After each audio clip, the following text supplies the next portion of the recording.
Your sister can help us. Although just a handmaiden, she has Marjorie Tyrell's favor. And Lady Marjorie's betrothal to the king may be enough to keep the Boltons at bay, if it's presented to her as it should be.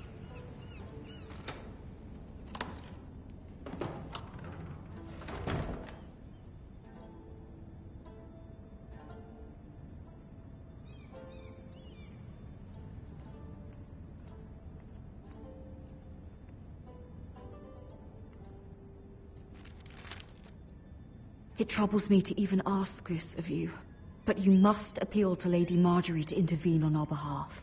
She is our best hope, and can be a powerful ally, especially now when your family so desperately needs her help.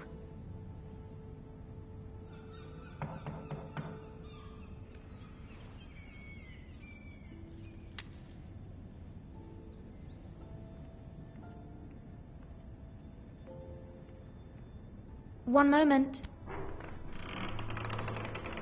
Oh, sorry, milady. I didn't mean to disturb you. I can come back later if you'd like.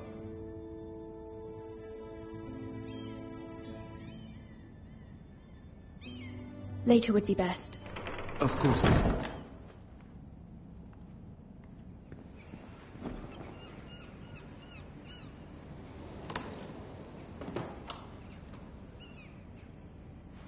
Lady Marjorie, you're early. I was hoping there would be time for us to talk. Come, there's something we must discuss.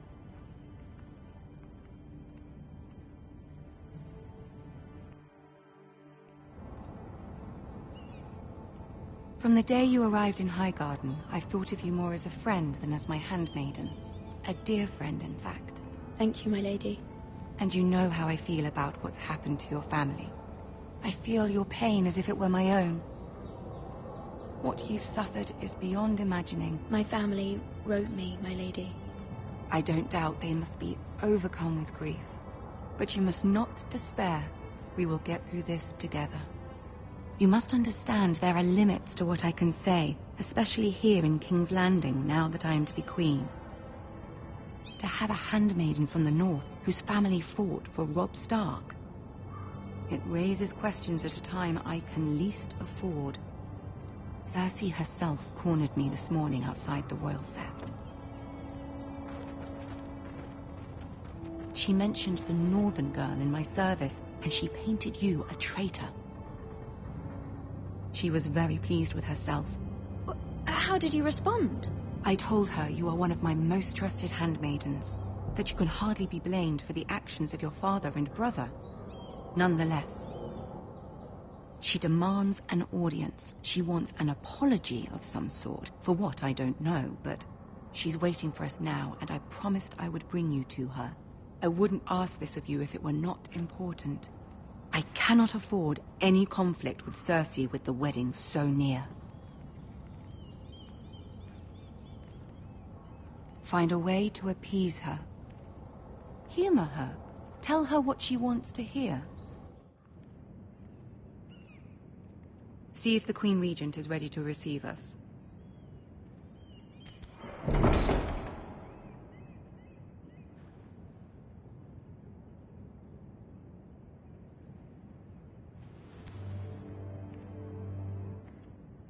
You'll be fine. I know you will.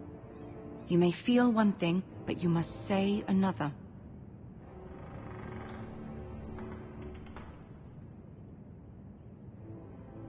Good luck.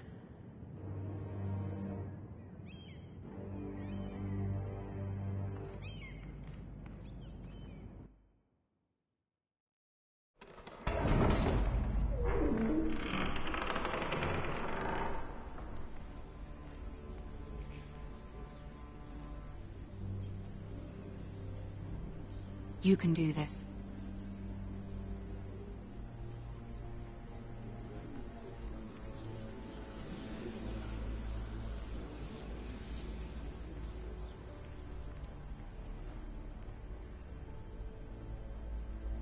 Ah, Lady Marjorie. Aren't you looking lovely this evening? Lord Tyrion. Your Grace? With your permission, allow me to introduce Lady Mira of House Forrester.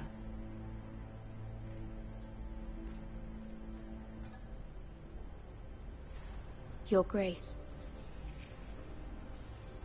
The girl knows her courtesies. Impressive. You may rise. House Forrester is a northern house loyal to the king. Are they? I beg your pardon, Your Grace. I wasn't talking to you. I want to hear from the girl. Is your family loyal to the king? Perhaps you should ask the new Lord Forrester. Yes, Your Grace. To the one true king. The one true king. Yet she didn't say which. The girl is clever. She only meant... I don't care what she meant. I care what she said. I won't stand for impertinence from a girl of the North. If you would give her the chance to explain... Perhaps she can explain why the Forresters have been loyal bannermen to House Stark for centuries. A house of traitors. Yes, Your Grace. They are traitors. The Starks were your liege lord, yet you name them traitors so easily. Is it any wonder you were so impertinent to ask which king deserves your loyalty, if you have any loyalty at all? Is your house willing to swear fealty to your new liege lord, Roose Bolton? He is the Warden of the North, Your Grace. He is. And I the Queen Regent, and Tyrion the Master of Coin. The girl has a remarkable talent for answering questions while in fact saying nothing at all. Old allegiances are not easily abandoned. But now that the war is over, we must look to rebuild and forge new alliances. There are ships and shields to be built, and Joffrey will need a steady supply of ironwood for his armies. I'm told there are others who would happily serve that purpose, but I trust we can rely on House Forrester. Forster Ironwood does seem rather unique. Yes, Your Grace. It would be a shame to see it fall into the hands of another house. I imagine you'd do almost anything to prevent that from happening, wouldn't you? Ask any Lannister, and they'd do whatever was necessary to save Casterly Rock. It would be unfortunate to see another house lay claim to what's yours. Yes, Your Grace.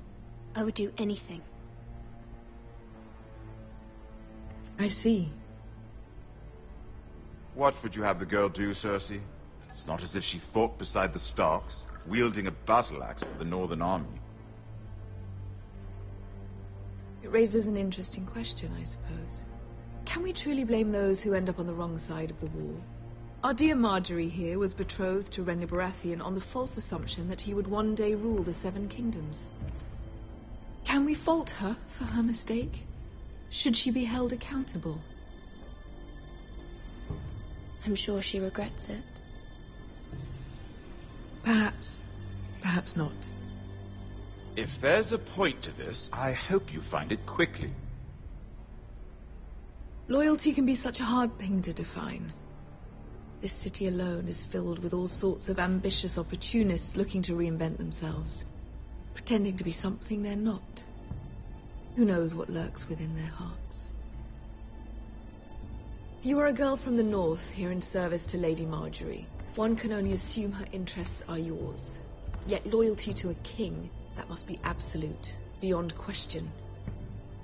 And if your loyalties were to become conflicted between your king and the very person whom you serve, what would you do then?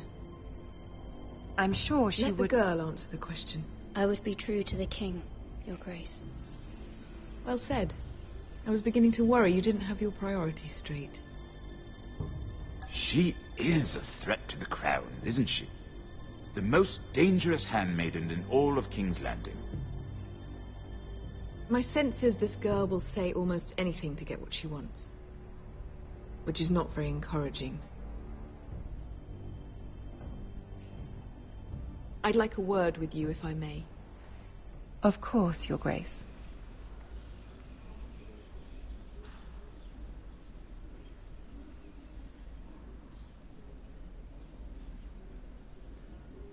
I'll walk you out. This may come as a surprise, but I met your father once, at the tourney at Lannisport. Even then he didn't trust Roose Bolton. We only spoke briefly, but your father struck me as an honorable man. You have my condolences for his loss. These are trying times, my lord. My family fears what might happen now that the Boltons rule the north. They must still answer to the crown. You shouldn't forget that, nor should they.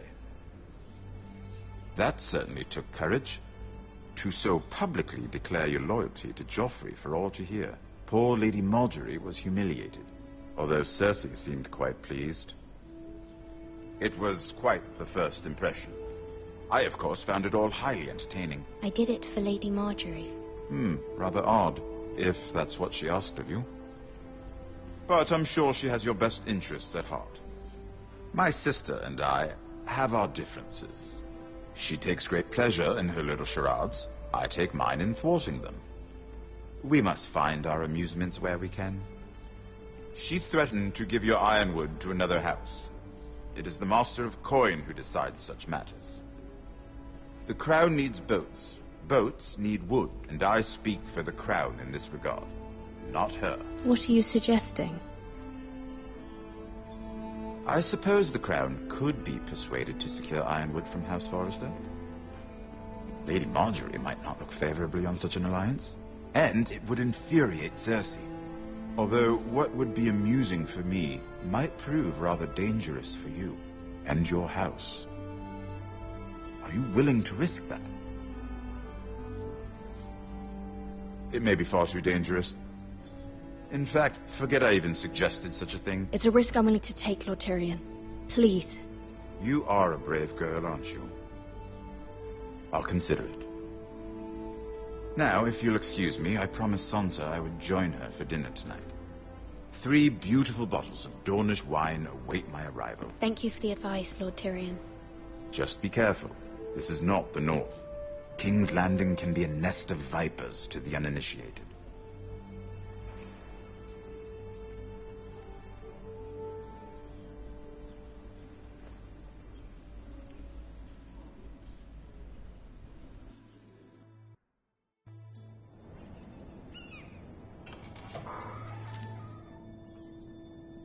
Mira, I was worried.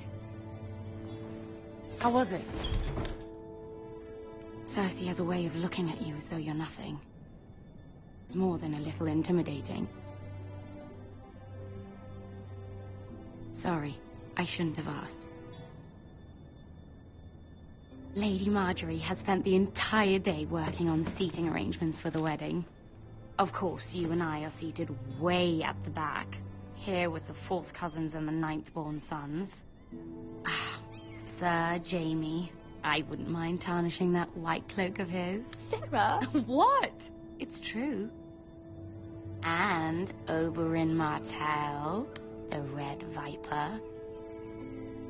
I'm told he has a paramour. Put it back. We're just having a bit of fun. It's probably for the best. I've heard he's a bit perverse. Perhaps Lady Marjorie could make the right introductions. Who knows? We might meet our future husbands. Although, marrying a king, I can only imagine what that would be like.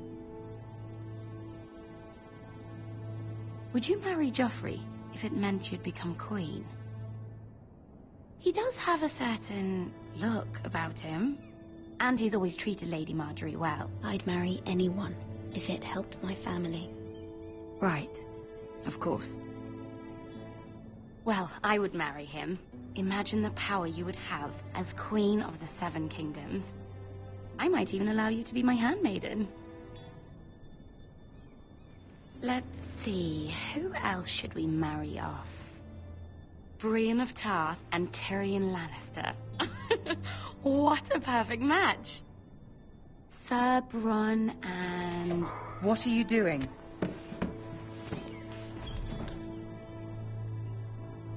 Well? I'm sorry, my lady. As am I. We shouldn't have been messing about.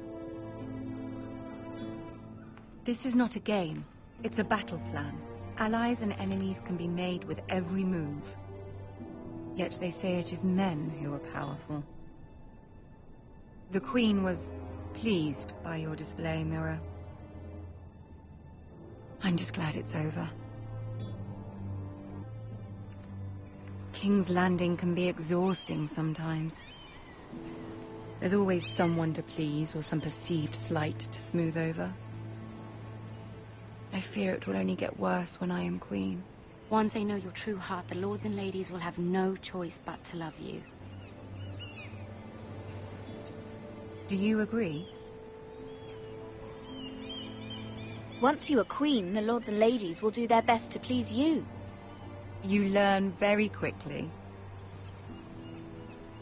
Your words to Cersei were brave, but I know you must fear what the Boltons might do to your family. I do appreciate your willingness to appease her, as difficult as it may have been. Thank you, my lady. There's been something on my mind. Something important.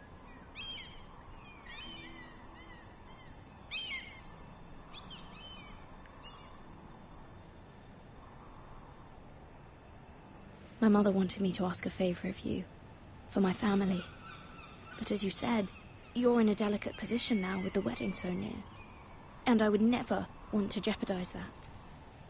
Soon I will be queen. And maybe then I'll be in a better position to help you. But for now we must both be cautious. My family is strong, my lady. Don't let it trouble you. I know they will find a way to prevail.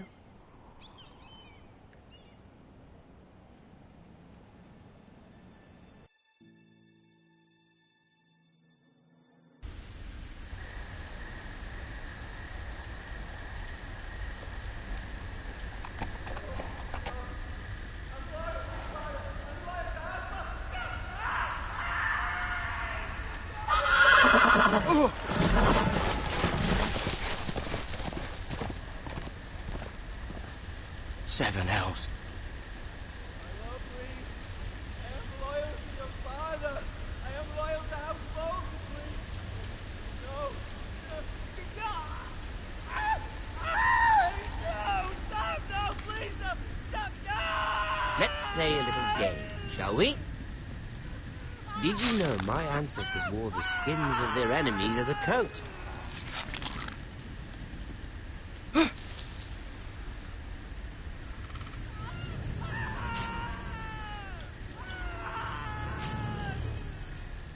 Not my best work, unfortunately. I suppose I have...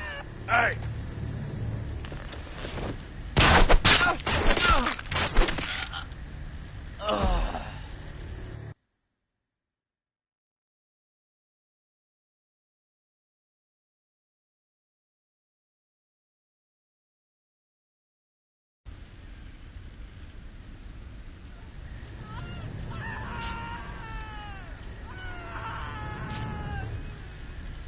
Not my best work, unfortunately.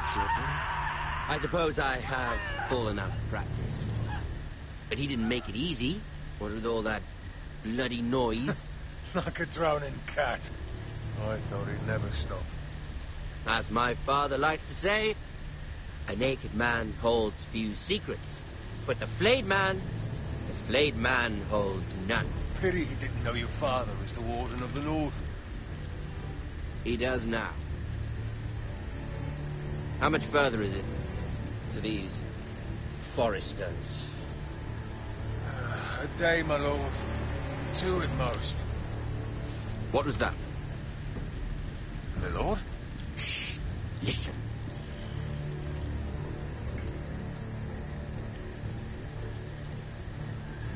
There. Hear that? I know I heard something.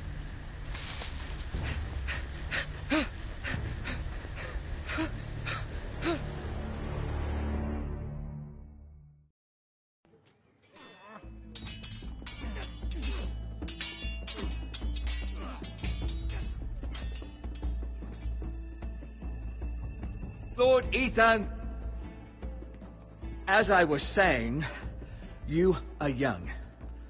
And there are those within these walls who are uncertain of your leadership. But 300 generations of Forester Lords stand behind you. Lord Gerhard the Tall, who founded our house, and your grandfather, Lord Thorin the Bold, who seized back the river valley from the White Hills. What did they call my father? Lord Gregor the Good. He was fair and wise. I want to be like that, like my father. Your father was well regarded by nearly everyone. It took years, if not decades, to earn. These were your father's people to lead and protect, and now they're yours. But your father did not bear this responsibility alone. He and every Forester Lord before him chose one man whom they trusted above all others, the Lord Sentinel. Forester traditions demand that a new Lord Sentinel must be chosen.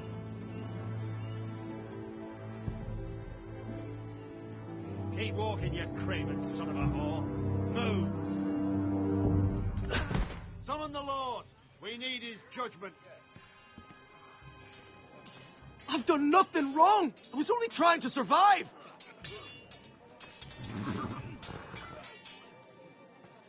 Lord Ethan. Maester. You spoke of judgment, Sir Royland. What judgment is that? This craven is a deserter and a thief. This house is doomed! We all fucking know it! Quiet, thief. Eric was supposed to be guarding our weapons, but instead we caught him stealing them. 2 shields and 3 spears. Is what Sir Royland said true? Yes, my lord. I fled. We should all flee. It's not stealing if you're taking what's yours by right. He speaks true. I've a family to feed, and not 2 coins to rub together since Lord Gregor left us to rot here. Where's our pay? Our share of bread and wine grows smaller every day. Leave the poor man alone! Mercy. No. Lord Ethan, I know these words are hard, but they're honest. This house is falling. We'll never survive the...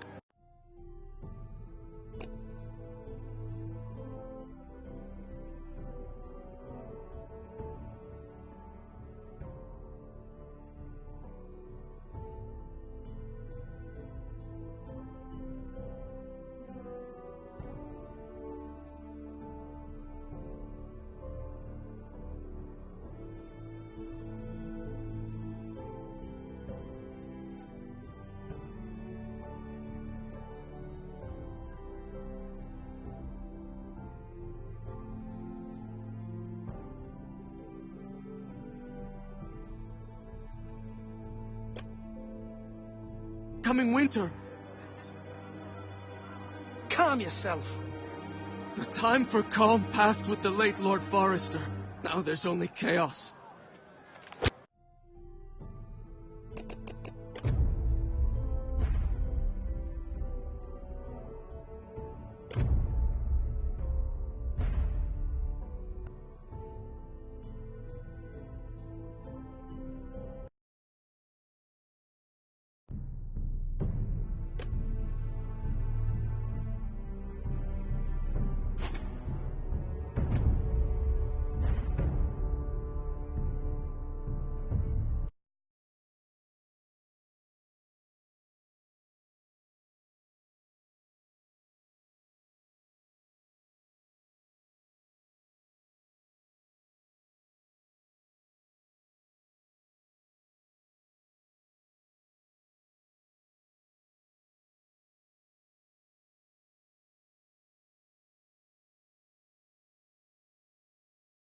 These are dark days, I fear.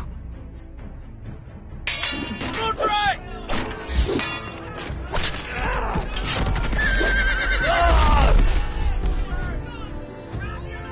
The North Grove must never be lost. You're sending him to the war. The boy's done nothing wrong. The future of this house is in Lord Ethan's hands now.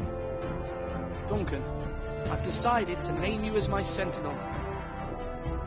I'm just worried